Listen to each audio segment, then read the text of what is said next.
The first session today is campaign branding with Give More 24, which you've been looking at for probably the last 20 minutes here.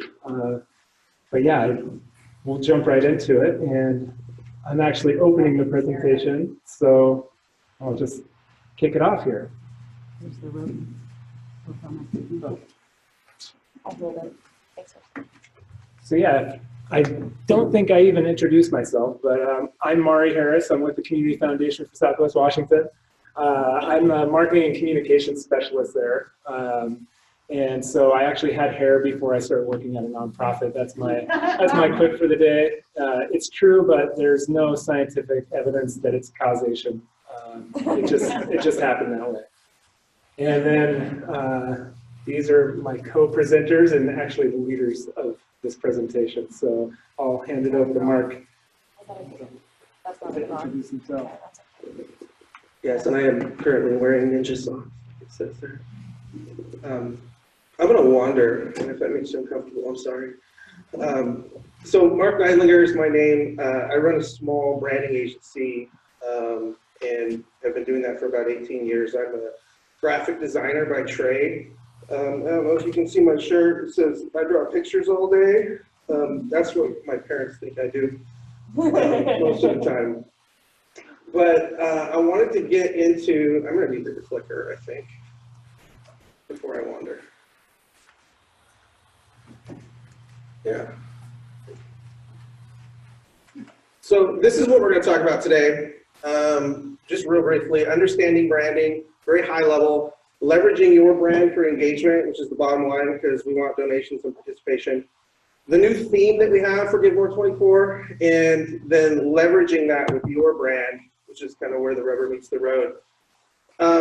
So like I said, I'm a graphic designer by trade, and for a lot of years I thought I understood branding, and it's taken me a lot of years to learn the things that I know now. And what I wanted to do now is just share some of those things. I'm still learning about brand as I go, but I have been doing this for quite a while. But this is a very simple Venn diagram that I put together and I've been using for years that I think really gets at the point. My parents have always told me the truth is somewhere in the middle, and that's definitely true here. When you're thinking about your organization, what you want to do is think about it in these three spheres, right? So your culture is who you really are behind the scenes. Your vision is who you want to be, and your image is who people think you are. And very rarely are all three of those things aligned perfectly. And so there's a real focus, I think, that I have when I have conversations with businesses and with organizations about how to get into the middle, right? Because your image and your reputation is based only in the blue sphere, right? This is who people think you are, what they think you're about, and it goes well beyond the look and feel, the logo, the color palette. Those things are just, the presentation. But your brand is the way that you pick up the phone. It's the way you follow up with people. It's the way that you engage in the true stories that you create and how you share those. And so the struggle and the constant goal with branding is to get towards the center so that your culture internally really reflects the truth outwardly. And I think there's a real challenge there. And we can go into depth a little bit more with that if you guys want to towards the end. But there are also a couple things that your brands have to communicate. Who we are, what we do, and why it's uniquely valuable or significant. And I kind of put some notes in there next to each one. Who we are these my people? And throughout my career, I've worked with a lot of businesses and nonprofit organizations, and they've got these big, long drafted mission statements and vision statements. And, I think a lot of people kind of don't have time or they don't really have an emotional connection with those right away. Really what we're saying is, are these my people, right? Because we have a very limited attention in our culture right now. We've got our phones, we've got our emails, we've got texting, we've got a million things to do. We can only do 20 of them in a day, and and 50 of them are important. So, are these my people? Do I have time? Do I want to be a part of that, of what they're doing? And really the bottom line, I think, is why should I care? And so when we're communicating with our brand, I think it's really important to have clarity around those things. And if your outreach or your collateral, your website is not cohesive, it doesn't communicate these three things, there's a real opportunity there to do that, because if it doesn't do these things, that creates confusion, which makes you less memorable, which creates less engagement, which creates less donations. Period, end of story. So for a second, let's talk about benefits of strong branding. And there are a lot of different ways to do this, but one of the most important ones is to communicate really clearly. You'll notice I don't have a bunch of funky graphics up here. I don't have a bunch of charts and clip art and all of that, because it doesn't help communicate clearly.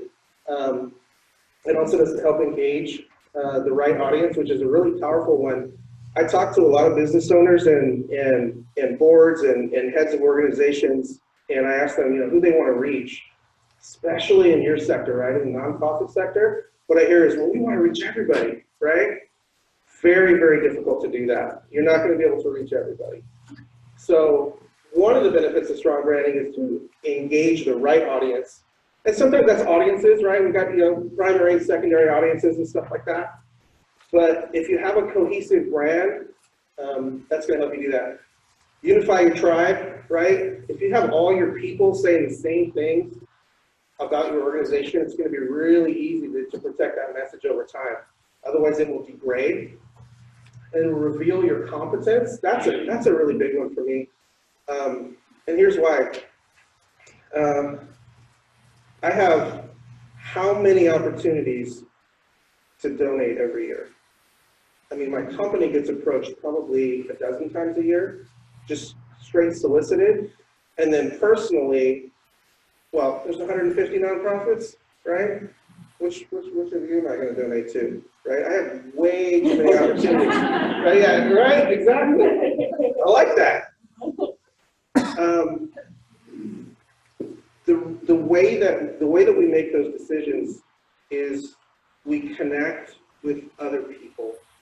These are my people. This is the passion that they have. I share that passion, and I want to be part of that. I want that to be part of my little circle, right? And revealing competence is really going to help people want to actually go beyond, oh, I think that's great that you guys are doing that, right? I get behind that. Not really going to do anything about it. Not going to donate. Getting them beyond that to, absolutely, I'm totally behind what you're doing, and what can I do, right? You want my money, you want my time, like how can I spread the word? Okay, I'm all over that. So strong branding is going to help you do that. More participation, more donations, right? I thought this was hilarious.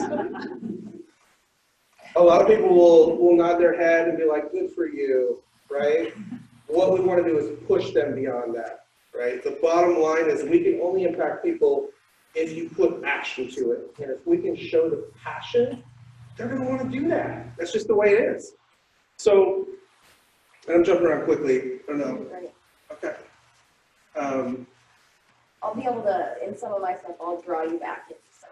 Okay. Don't worry, you'll get enough Mark today. All right. There's a book by Maury Neidlinger that came out in 2000 called The Brand Gap.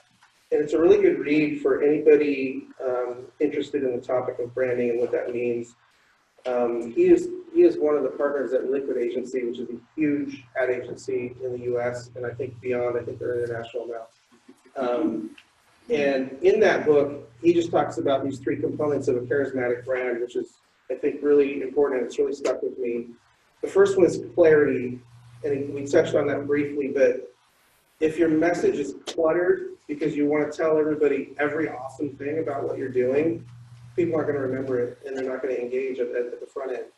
It has to be super clear. It has to be for dummies, and I think that gets overlooked.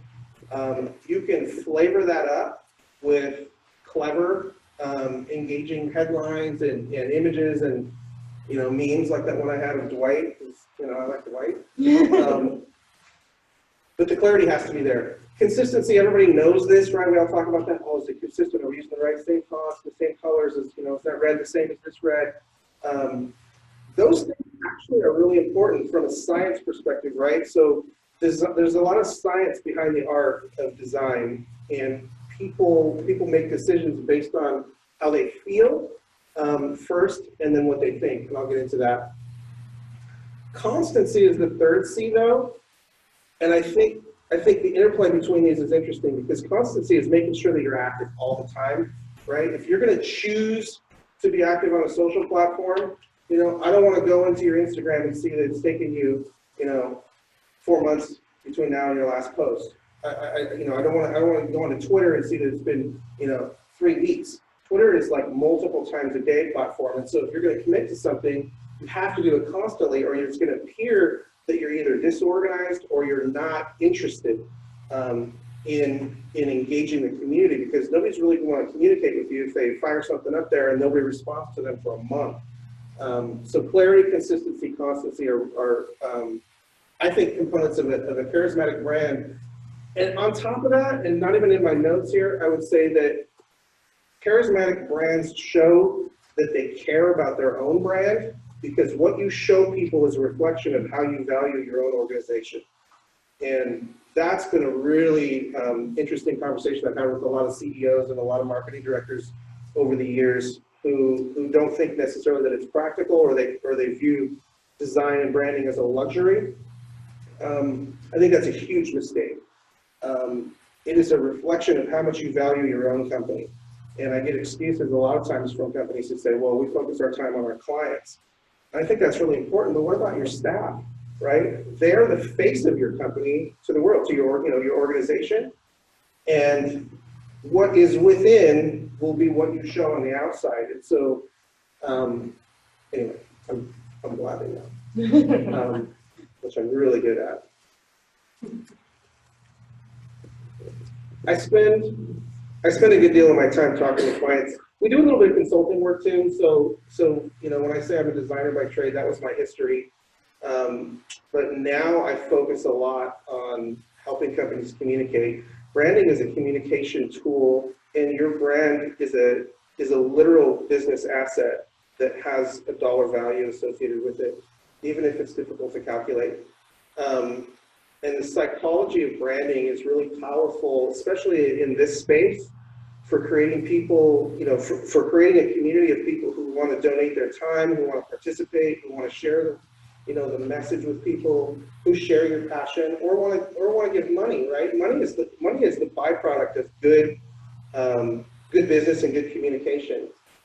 And I think there's a psychological component here that I think is really important.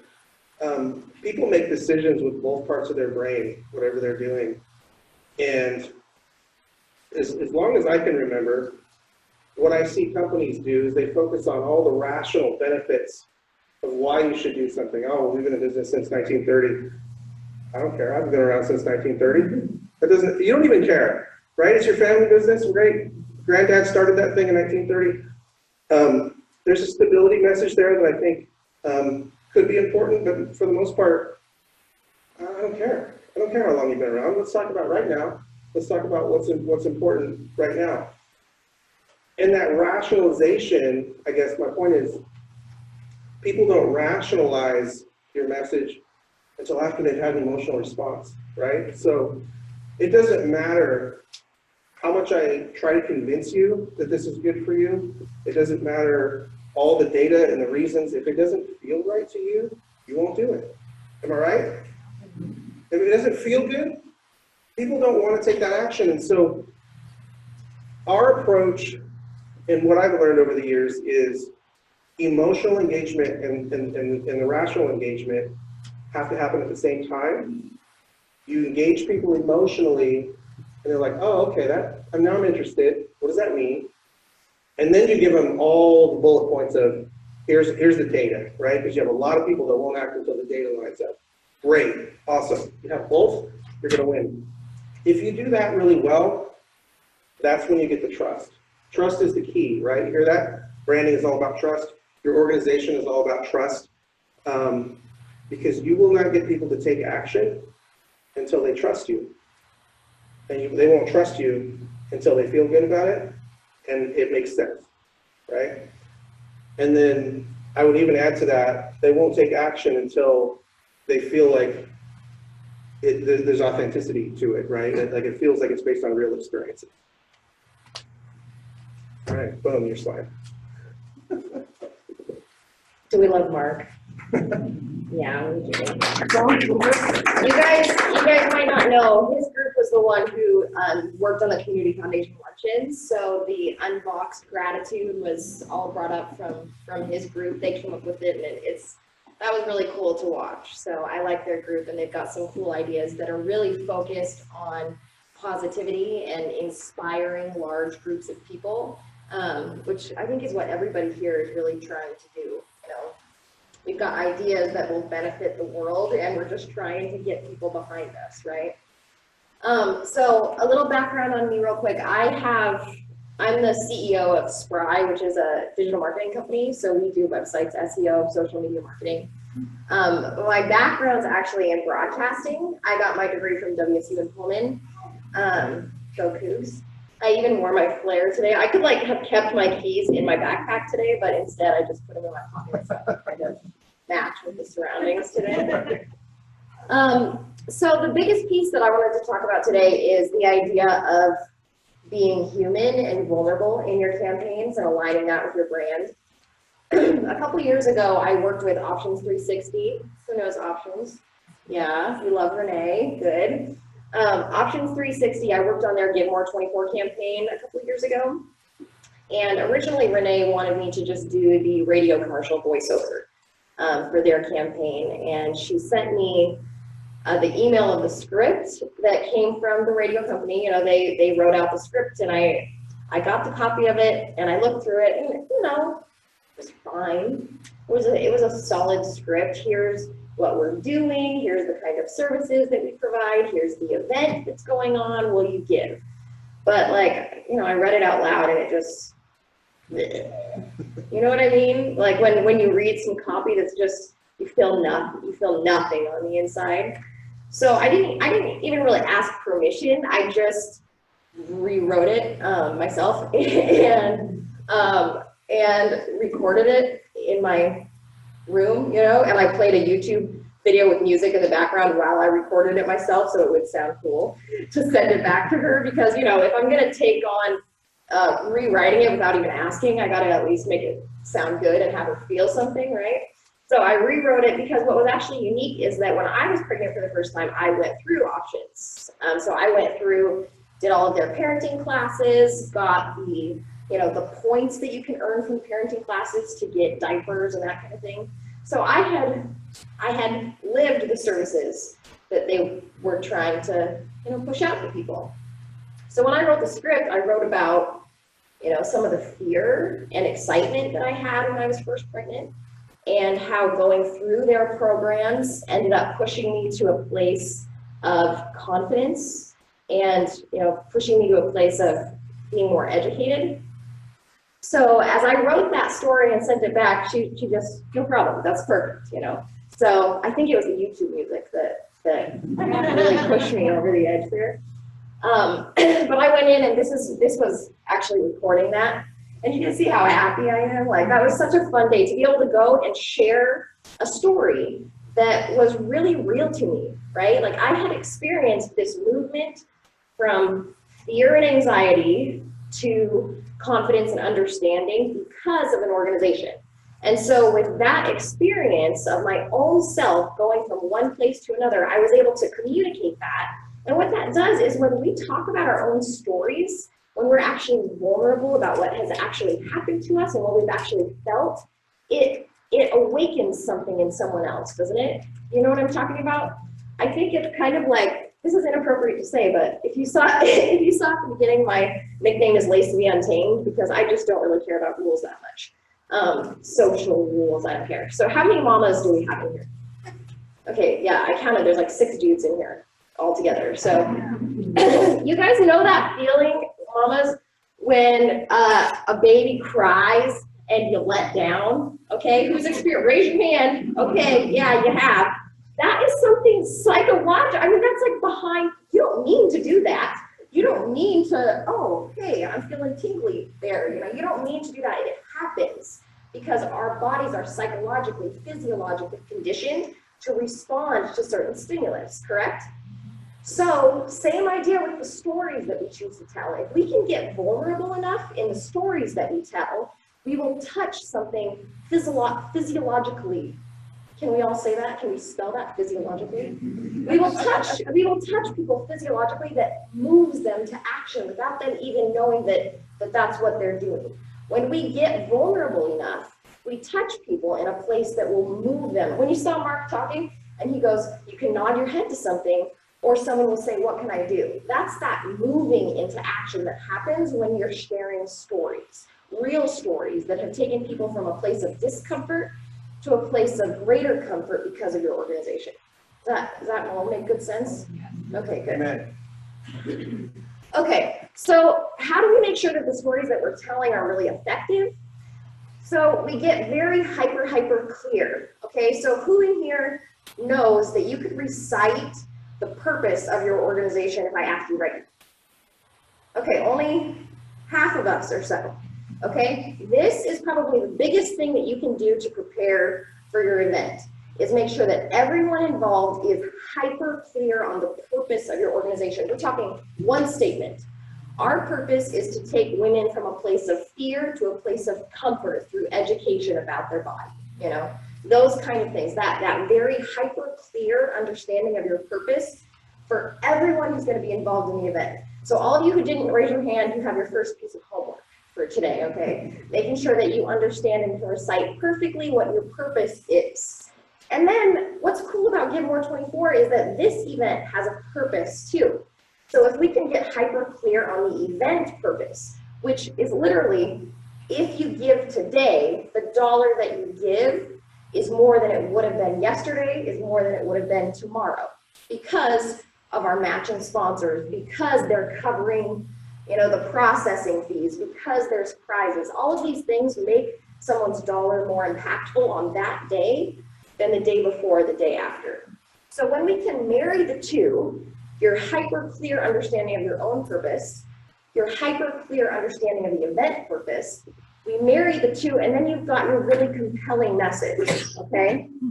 I tried to make a joke about when you marry the two, and then you have to go to the pregnancy clinic and get education, but like, I couldn't quite figure it out, so you just get that. So the biggest thing that I would say is, if you can activate your current supporters, okay? Mark and I actually worked on a Kickstarter campaign.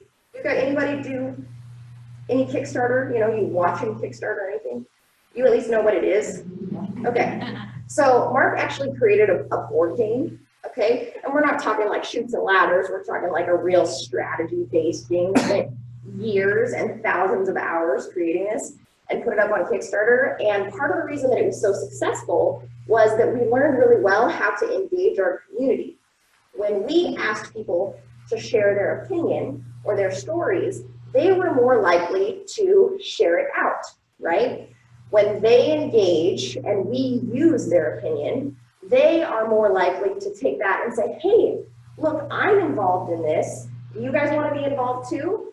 With the Options 360 radio commercial, because I was doing the voiceover, my mom was just wildly active on Give More 24 a day. You know, she shared everything. She posted on Facebook, my daughter's going to be all over the radio today. You know, she was so excited. So anytime that you have an active community that you can ask them, hey, who can help us with this? Is anybody willing to share their story, which aligns with this purpose statement?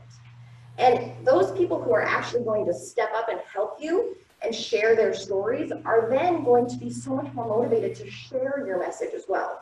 So if you have the ability to reach out to your community with a very clear understanding of, we are looking for stories that demonstrate this, those people are then going to be much more likely to share that message out on Giving Day or in preparation for Giving Day as well. So one takeaway, get people physiologically to tingle in their wrists. The end. Your turn, Maury. That's us. This is us. Oh, this is us. Are you feeling tingly? How's your tingle level? I know what you're talking about, but I never had a direct experience. So it was kind of cool. I have a small team of 5 in my creative company, and we had the opportunity to kind of just do some brainstorming around what could we do for a tagline for 2018, and we came up with empower in numbers. I like the play on words because it's memorable, but really it is about empowerment, and it is about our numbers. It's about our people, our strength, and our unity, right? Like, so the more people we have, the more we can do, the more impact we can create. Have you guys seen this yet? The Empower Numbers tagline? So that's the tagline for this year's event. So if this is the first time you've seen it, you know, this is kind of your intro into what the tagline for the event. Boom! Unveiling. There it is. We could have Gary do a nice pirouette intro. Or the ballet. So yeah, people, dollars, and statistics, right? There's just a lot of power in numbers, but these numbers empower. And we just think that that's a really succinct way to get across a lot of depth. We can talk about, you know, the people, the community aspect, the dollars, you know, Lacey touched on it. You know, the Community Foundation of Southwest Washington pays the processing fees, which is, you know, we're talking about over $1 million. That's a lot. They're basically an amplifier for your organization at this event. What a powerful way to broadcast your message and amplify it and have further reach. But then the statistics of sharing our effectiveness, which is really the stories and all the things that Lacey was just talking about. It is about the numbers, and really it's less about the donations and about all of the other stuff that yields those donations, right? So if we focus on that, I think the donations are a natural result of that. Yeah. Nothing to add? All right. Yes. All right. So I'm going to take over just to talk about how to leverage the Giving Day brand. And so this year we have not just a new tagline, but also a refreshed logo. Looks a lot the same, but also is more fun. We have new assets that you can incorporate into your campaigns this year. And I'm just going to go over some ways that you can access those.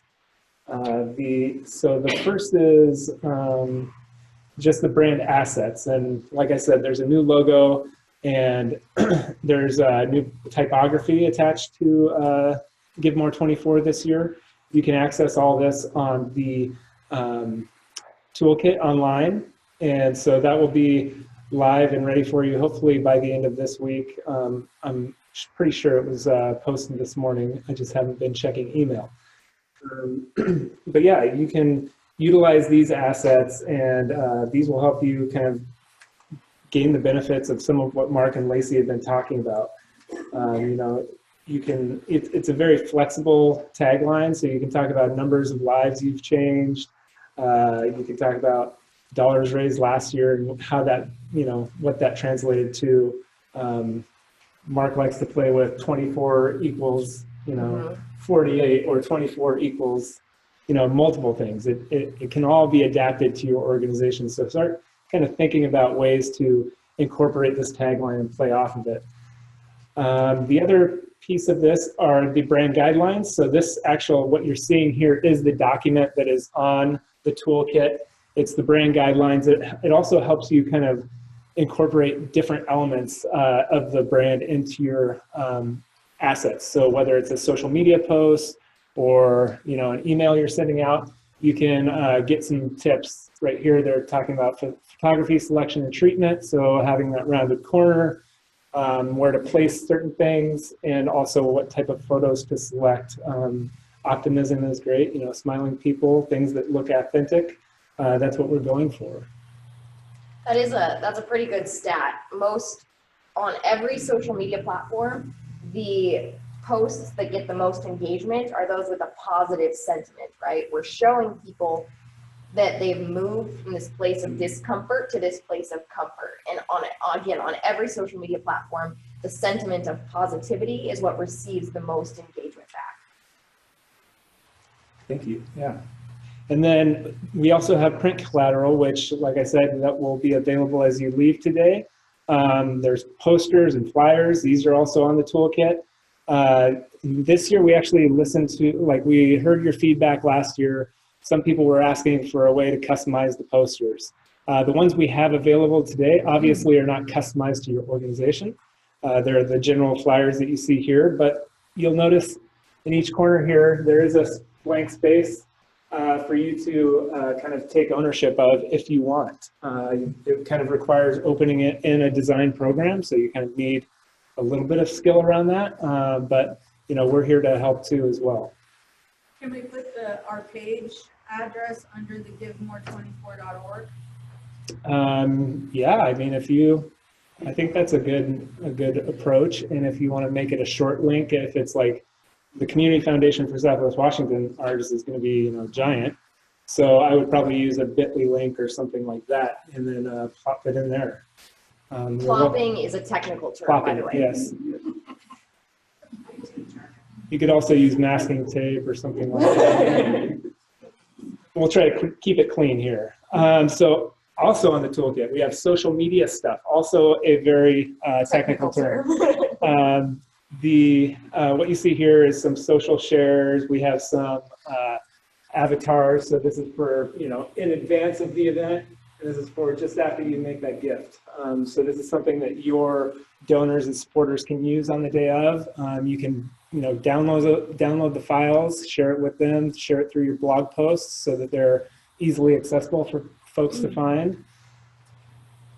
And yeah, I think, you know, basically with all this prepackaged material, the goal is to, like Mark said, look competent, keep consistent. By keeping consistent, you know, we kind of build that overall awareness of this brand on the day, so that when people see this event, they realize it's something bigger than just one organization. They realize it's 150 organizations coming together on one day to raise a ton of money and make a huge impact.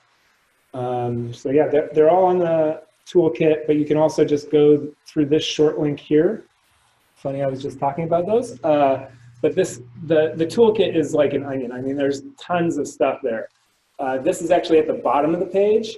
So if you go to the toolkit and go to the promote section, you'll see there's 3 options under the promote, and there's a downloadables option. That's where all this stuff is, the social media assets. So yeah, or just follow the bit.ly link. And Maury, it does look like they have a few more things to download on there. Everything isn't up yet. Okay, so yeah, Probably by the end of the year. I think the logos, the brand guidelines, the poster and flyer, and then the thank you image here, which is on the right side, those are yet to be added, but soon a complete toolkit will be there.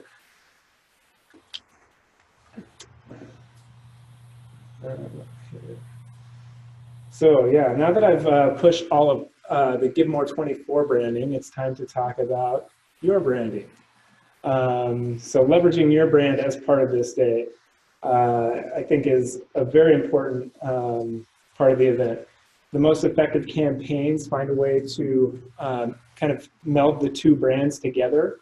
So putting yours front and center, and Give More 24 brand kind of takes a back seat. You could say it becomes, you know, a little piece of flair.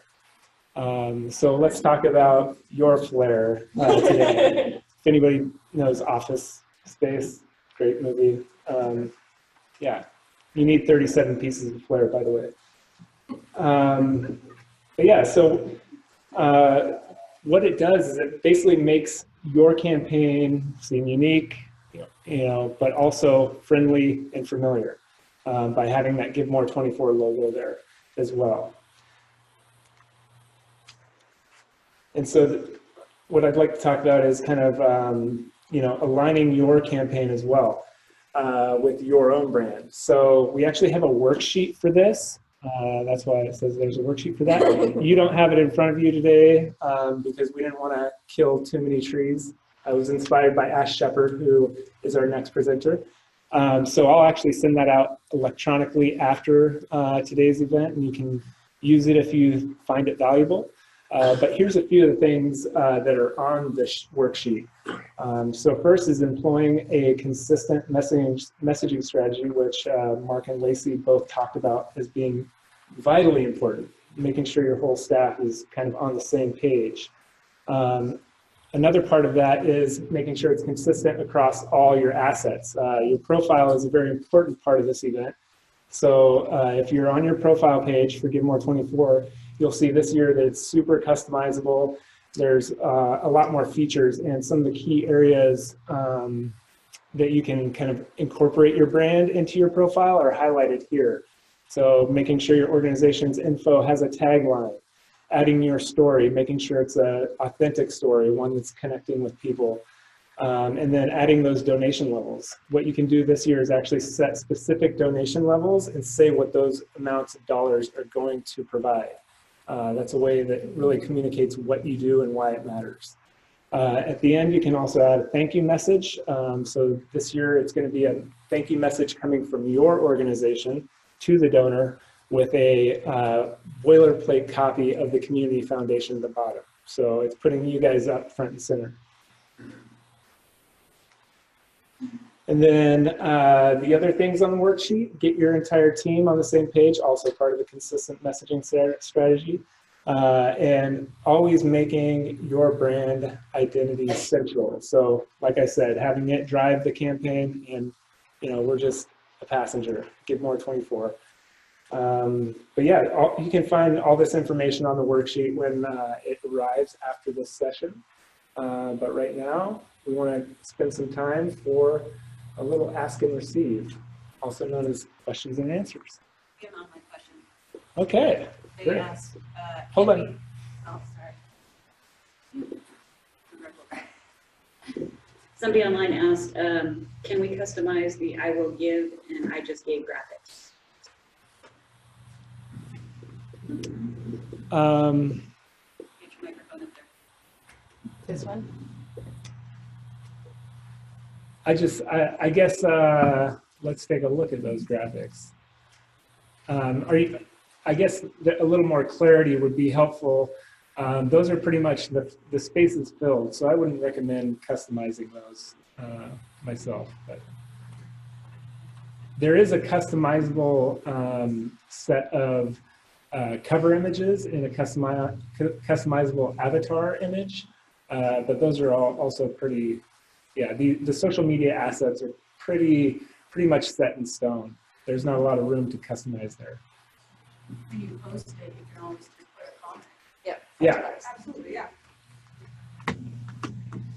I like matching what you did on the site.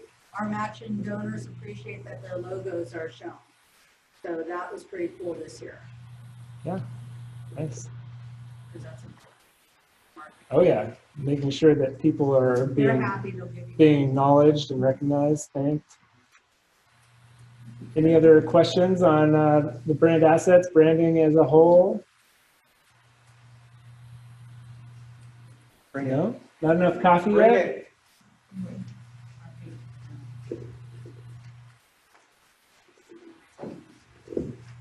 So if we need help creating a brand, I mean, we're real clear about our mission, but we need to look at something that reflects that more than, as a food pantry, a basket of food, because there's lots of us around. Yeah. Can we get help? So, I'll speak from a nonprofit standpoint. There actually are a lot of resources available. Obviously, paying for something is going to get you a quality outcome most often, not always, but most often. And but there are also students in the community. So WSU Vancouver has a communications program here. They actually were doing strategic U for a little while, and those students would be assigned to an organization and help them create key messaging. I don't know that they do a ton of branding work, but then you have, colleges in Portland. I know for a fact that the Portland State University design program partners with nonprofits on a regular basis to provide kind of brand assessments and would likely probably produce brand logos as well. There's also a unique event in Design Week Portland. It's called Let's Get Busy. It's kind of a speed dating for nonprofits and designers that connect nonprofits and designers so that they can get a sense of a design firm and whether or not they want to work with them.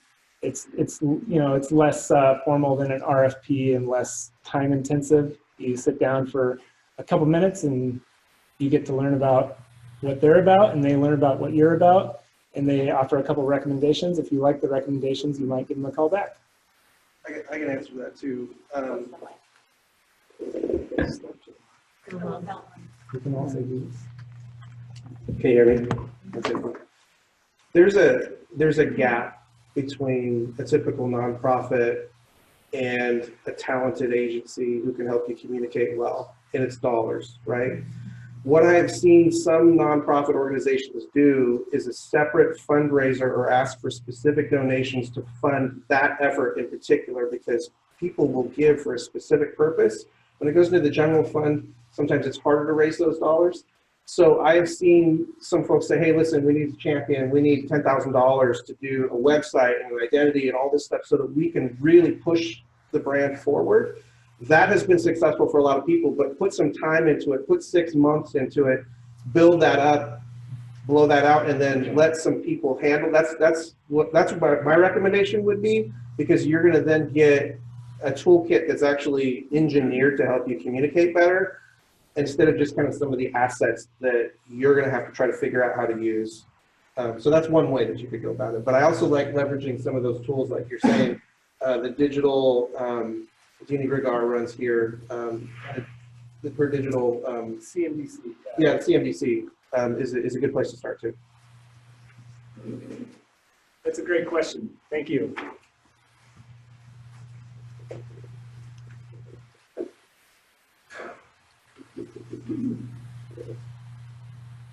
So I know earlier you guys were talking about using like emotional stories or pictures or something as a strategy, but then you also said positivity is good. So do you want to use positivity to pull them in and then give them a little bit more of a, this is the sad truth kind of It's thing? like, yeah, it's like, you guys ever hear like of the idea of the hero's journey? Have you heard about that in storytelling at all? If you look up, there's some really cool videos that talk about storytelling and that hero's journey. And really to touch on what you're saying is the idea of moving from this sad place or this, this negative, this uncomfortable place to the positive place. So that's where it really is, that positivity, is that every story that we're going to have that's going to be vulnerable starts from a place of discomfort. And so don't be afraid to share that discomfort. But the whole reason that your organization exists is to alleviate that discomfort, right? And so that's where the positive sentiment comes in, is that you're talking about the issue and you're putting light on what the problem is, but how you're solving it is that positive sentiment. Does that answer your question okay? Okay, so don't be afraid to talk about the sad truth, but you're tying it up with what your solution to it is. Exactly, and how they can help, right? I focus on the hope. Yeah. And I don't want to pick on any big nonprofits, but what doesn't seem to work in our culture is this, your 15 cents a day is going to change this child's life. That's not going to work. People do not like to be manipulated that way. Focus on, here's the reality. We can all agree this sucks. And what we want to do is take that away and make this amazing transformation happen, and just focus on that power. Mm-hmm. Also, you have the best jacket I've ever seen. It's a Wonder Woman jacket. It's so cool. I left it in the car because I realized by the time we leave, I'm going to swelter before I get back. Sorry, so one more thing. Are statistics good to use? Just like cover that in. Yeah, it's that same way he was talking about the feeling and the rationalization. I mean, we all know that people process data differently, right? Our brains are programmed differently. Some people are programmed to respond more to emotional content. Some people are programmed more to respond to statistical content. So having a really good balance in your campaign so that you can reach and connect with a broader audience is really beneficial. And especially with just the tagline that they have, which is empower in numbers, and just the idea behind the Give More 24 campaign, where we're focusing on a specific time limit to increase the number of funds. So those statistics really do help out a lot. Yeah, solid. Hi, I'm with the Free Clinic Southwest Washington, and we have under 15 actual staff members, but a pool of over 500 volunteers. High amounts of membership, like people coming in, and high amounts of attrition for the volunteers, but it's, you know, stays about that 500 number. With that said, have you ever dealt with kind of making sure that the message is the same throughout the entire organization when you have 500, you know, unchained volunteers that, you know, don't have to listen to what we say necessarily, and they can kind of change that message at will? Have you dealt with that before? Or what might be a solution that you have for that? I think you guys probably have a lot to say about this too, but I would say it comes down to, you know, a document such as the brand guidelines, but instead focusing on messaging, you know, your key messaging document. And as you onboard those volunteers, obviously you've got a ton already there that you're going to have to figure out a way to make time to train them. But as you're onboarding them, having talk about those key messages, running through them and making sure that it's clear, concise, and that they can kind of repeat it. Concise, great. The Yeah. simpler, the better, Yeah. right? Yeah. When we can distill a purpose down to one sentence, I mean, nobody's going to remember 8 bullet points and be able to regurgitate that properly, right? But if we've got one sentence that we know is our hyper clear purpose for our organization, that's something that 500 people can probably keep and at least stay as a foundation. And for some context, I mean, is the message that each of these volunteers shares, is it supposed to be the same, or does it depend on what their role Sorry, is? if I'm you know, using Give More 24, for example, and I'm asking, you know, all of our volunteers to share out, you know, information about the free clinic, their experiences, everything's personalized, so they're all going to take that, you know, the purpose of the free clinic in their own way because they have personalized it themselves. Mm-hmm. So, you know, getting them back to this is the one statement it is a little tough. Just wondering if you had any suggestions for making sure that stayed on point. And, you know, single sentence would be great. A single sentence is great. That crystal clear clarity on who we are, That's what we real do, clear. and why people should care is essential. The bigger the organization, the more important that is. Because of what you said, everybody's going to go out and share it however they want to in their circles, and that's fine. The way Lacey does it is completely different than the way I do it, but it's the same core. He can't tingle, you know, he can't share that stuff. You can't. So many things, so many things. Yeah, it's a really important question because I don't know if anybody's ever read Guy Kawasaki, Seth Godin. These type of entrepreneurial spirits out there will tell you to move away from the traditional vision and mission statement and lock into what we call a hero statement, which is for both audiences, right? So your vision statement is internal, and your mission statement is external, and really it should be the same message. There should be no separation between what we're doing internally and what we're doing externally. It should be the same. And then cut all the corporate marketing fluff out of it. Nobody likes fluff. Nobody cares. And get right to the point, like Lacey had a really good one. We move people from fear to confidence, blah, blah, blah, blah. Who is not going to be able to connect with that and remember that? If you can lock that in. I got hacked. He got fear and confidence, blah blah blah. And you know, and I only repeated it one time. So Yeah, he got hacked. I locked onto those things, right? And I don't think I had, and it was, how short was that? Yeah. So the mission vision statement, nobody cares. Just even saying those words makes me just kind of, you know. But that one sentence purpose statement, again, everybody's gonna take it their own way, and that's good because that's gonna broaden your audience because more people will be able to relate, right? But as long as it's in line with that one core hyper clear focus, you know, that'll be helpful. Yeah, and your providers are gonna have a different spin than your clients or your patients, right? And then your staff and volunteers, and they all kind of have a different sphere of influence. They need to have that core be exactly the same, which is our why. This is why we're doing what we're doing, right? Who we are, what we do, and why you should care. Those things don't change. The way that it goes out and all the flavors and textures and all the stuff that our community brings together is the beauty of it. So, hi, I'm Jane. I'm from the Community Foundation. One thing that as you're talking about this, I think it's a really important point. Your organization is a perfect candidate to really push the peer-to-peer fundraising abilities with that's now, you know, part of our new giving platform. So we are doing a training. Where did we land on that? Was it the first week of August? We will communicate that out, but we're doing a webinar with GiveGab on that. We'll make sure that we address that during that webinar. So how do you you know, get the message out, let people, you know, customize their peer-to-peer fundraising based on their story, but it still sounds like, you know, your organization and that you're having some key messaging as they do that. Great. We have a question down front. Hold on just a minute, just so that our online audience can hear the question. Okay. Regarding GiveGab, on the fundraising champions, what's the best approach? Should we go and add our board and our volunteers to that to have them begin as champions at a 0 level and build it up from there? Or should we hope and pray that if they're sharing, they'll end up on there? It's under the fundraising champions right there.